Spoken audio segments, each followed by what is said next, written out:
The rain battered against the high stone walls of the Oakhaven Palace, a relentless rhythm that seems to echo the pounding in Prince Alaric's temples. He stood on the balcony of his private chambers, the heavy velvet curtains drawn back, watching the storm consume the kingdom he was destined to rule. To anyone looking up from the courtyard below, he was a silhouette of power and privilege. But Alaric felt less like a monarch and more like a bird trapped in a gilded cage, the bars made of duty, expectation, and a loveless marriage arrangement that drew closer with every passing hour. He didn't need to turn around to know that Kaelen was there. He could feel the bodyguard's presence like a shift in the air pressure, a steady, grounding weight in the corner of the room. Kaelen did not fidget. He did not sigh. He simply existed, a statue carved from muscle and unwavering loyalty, standing just inside the threshold where the shadows clung the deepest. Alaric pressed his hand against the cold glass of the balcony door. The condensation seeped into his palm. He spoke without turning, his voice low, barely rising above the drumming of the rain. "Do you think the storm will break before the envoys arrive tomorrow, Kaelen?" There was a pause, filled only by the sound of the wind whistling through the stonework. Then the soft, rhythmic clink of armor shifting as Kaelen stepped forward. He did not speak immediately. He never did. Alaric turned then, leaning his back against the glass. He looked at the man who had been his shadow since boyhood. Kaelen was tall, his broad shoulders filling out the dark leather and chainmail of the royal guard.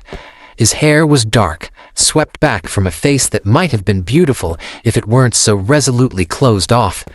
His eyes, however, were the betrayal. They were a piercing storm gray that held a depth of emotion completely at odds with his stoic expression. Kaelen offered a single sharp nod.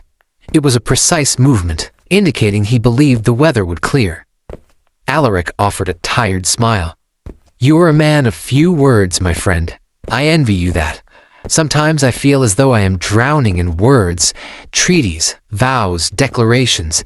Everyone wants me to say something, to promise something." He walked away from the window, moving toward the hearth where a fire crackled, fighting the damp chill of the night. He sank into a high-backed chair and gestured for Kaelen to approach. Kaelen moved with the silent grace of a predator, stopping a respectful distance away. But inside, Kaelen was screaming. The burning sensation started at the base of his throat, a familiar searing heat that felt like swallowing broken glass. It was the ancestral curse, the runes of silence etched into his very bloodline. He looked at Alaric, saw the slump of the prince's shoulders and the dark circles bruising the skin beneath his eyes, and he wanted to fall to his knees. He wanted to say, "I am here. You are not drowning alone. I would burn the world to keep you warm." But as the thought formed, the invisible runes flared. The muscles in his throat constricted, physically choking off the words. A sharp pain behind his jaw, a warning. If he tried to force the words of love or desire past his lips, the magic would shatter his voice box entirely. He had learned this lesson the hard way as a teenager, coughing up blood for 3 days after trying to tell Alaric he looked handsome in his ceremonial armor. So, Kaelen did what he always did. He communicated through action.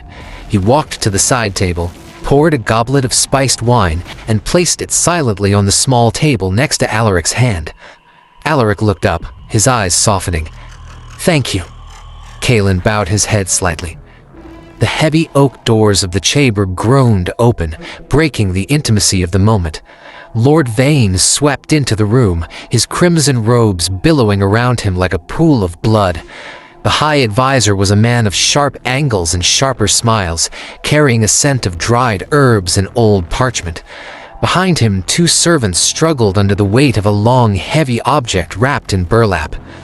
"My prince," Vane said, his voice smooth and cloying, "forgive the intrusion at such a late hour, but a gift has arrived from the Southern Isles, and protocol demands it be presented immediately to ensure its safety." Alaric straightened in his chair, the mask of the crown prince slipping back into place. "At this hour, Lord Vane? Surely it could have waited until morning." Vane's smile didn't reach his eyes. Artifacts of this nature are temperamental, Your Highness. Best to have them settled within the palace wards before the witching hour." Kaelen stepped forward, placing himself subtly between Alaric and the High Advisor. His hand rested casually on the pommel of his sword. He did not trust Vane. He sensed the magic clinging to the advisor like a sepined skin, a dark, oily residue that made the hair on Kaelen's arms stand up. Vane gestured to the servants. "Unveil it." The burlap was pulled away, revealing a tapestry of breathtaking complexity. It was massive, easily 6 feet wide, woven from threads that seemed to catch the firelight and hold it. The scene depicted was not static.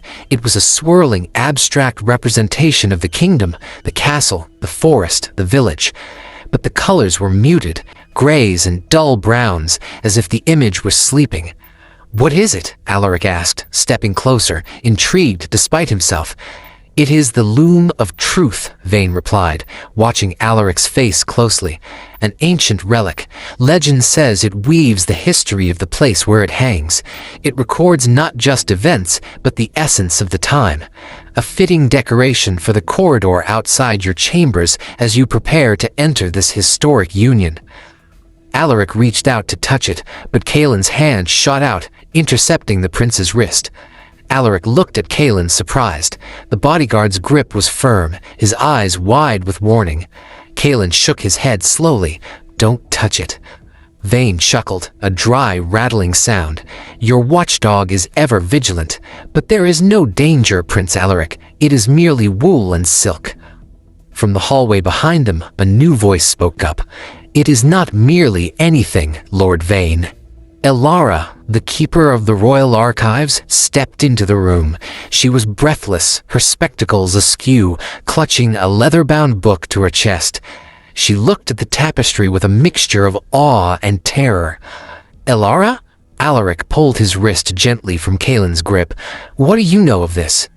Elara adjusted her glasses, glaring at Vane. "I was cataloging the new arrivals when I saw the manifest.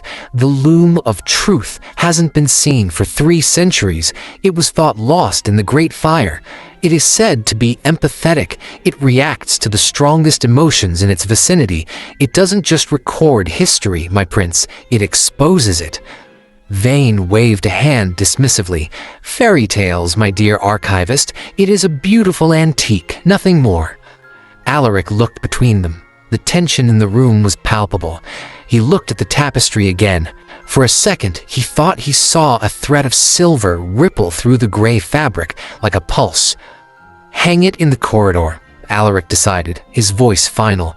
"If it is a part of our history, it belongs on the walls. Elara, you may study it in the morning. Kaelen, resume your post." Vane bowed low. "As you wish, my prince." As the servants hauled the heavy loom out into the stone corridor, Kaelen remained rooted to the spot. His heart was hammering against his ribs. He felt a sickness in his gut, a primal instinct screaming that this object was a trap. Vane knew about the curse. Vane had been the one to mix the drafts when Kaelen's father had first explained the burden of their bloodline. If this loom reacted to truth, to hidden things... Alaric turned to Kaelen. "Go on, I'll be fine. I just need to sleep." Kaelen hesitated. He wanted to stay. He wanted to barricade the door, but he was a soldier, and an order was an order. He bowed stiffly and walked out into the corridor. The servants had hung the tapestry directly opposite the door to Alaric's chambers. In the dim light of the hallway torches, it looked like a gaping maw. The threads were dull and lifeless. Kaelen took his position. He stood with his back to the wall, right next to the tapestry, facing the length of the empty corridor. The heavy oak door clicked shut, separating him from the man he loved. The silence of the palace at night was heavy. Usually Kaelen found comfort in it. Silence was his domain. But tonight the air felt charged. An hour passed, then 2. Kaelen's mind began to wander, as it always did in the dark, to the things he could never have. He thought of the way Alaric's hair curled at the nape of his neck. He thought of the vulnerability in Alaric's voice when he spoke of the cage he lived in. The wedding was in 3 days.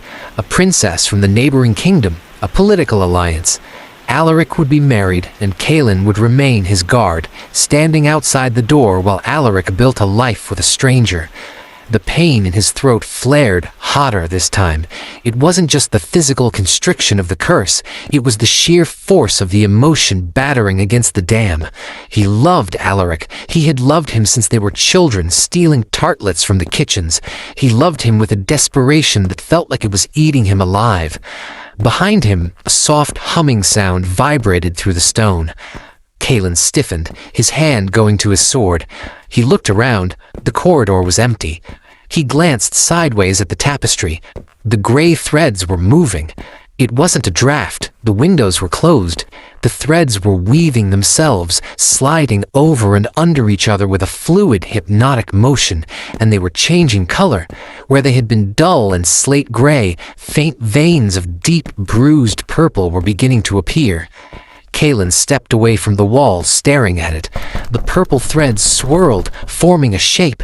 It looked like a silhouette of a man standing guard. He felt a sudden spike of panic.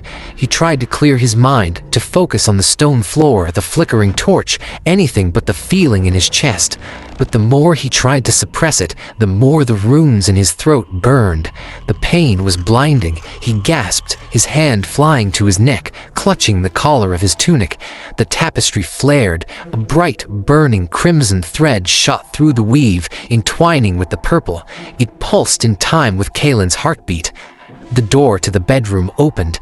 Kaelen spun around, hand on his hilt, trying to compose his face. Alaric stood there, barefoot, wearing only his sleeping breeches and a loose shirt.